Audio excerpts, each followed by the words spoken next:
For the finishing touch, mga idol, bulaklak ng sampalok.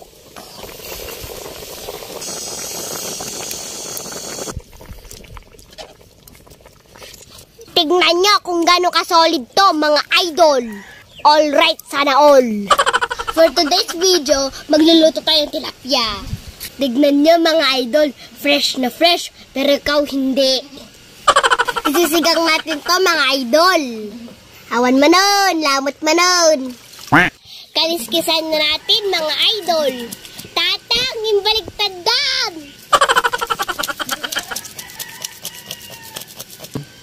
Ayos ba? Tanggalin na natin ang hasang at laman loob, mga idol.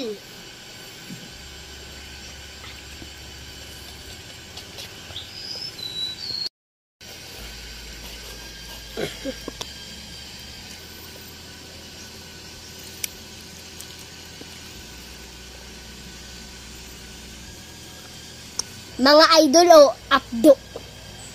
Singpait ng love life mo. Hugasan natin na maayos para siguradong malinis na malinis. Kasi ang sabi nila, ang sikreto sa masarap na luto ay ang malinis na paghahanda sa mga pagkain na iluluto. Hindi ko nga lang alam kung sino sa kanilang nagsabi.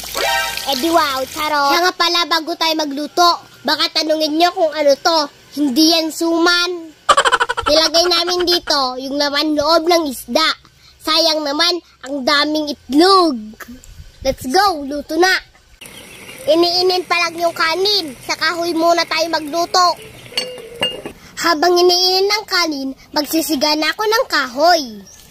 Hindi naman problema ang kahoy dito sa farm. Kasi marami naman po kaming kahoy dito eh. Makakatipid pa sa gasol. Pagpasensyahan nyo na yung kambing. Hindi niya kasi mahanap yung true love niya. Nagalason, sumayot ka kaldeng, partyan ka. Huwag nyo nang pansinin, mga idol. Samahan nyo na lang ako magsigan ng kahoy. Let's go!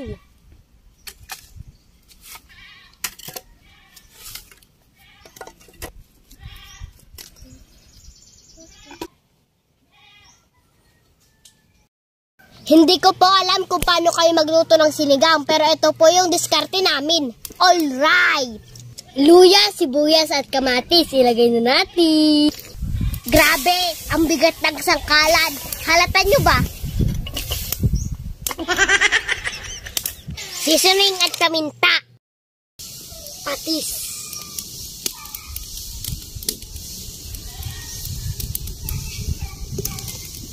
Okay na yun, i-adjust na lang natin mamaya yung lasa. Kumukulo na, ilagay na natin ang tilapia.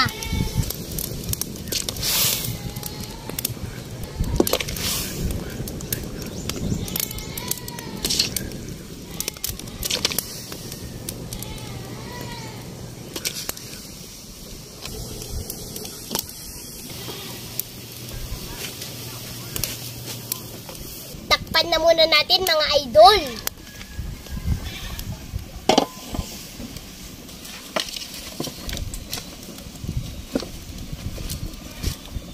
Napakabango na. For the finishing touch, mga idol, bulaklak ng sampalok.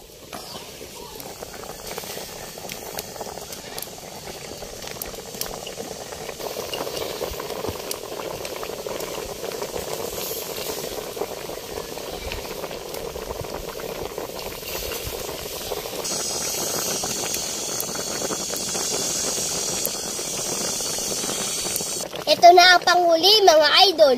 Talbos ng ulokbati.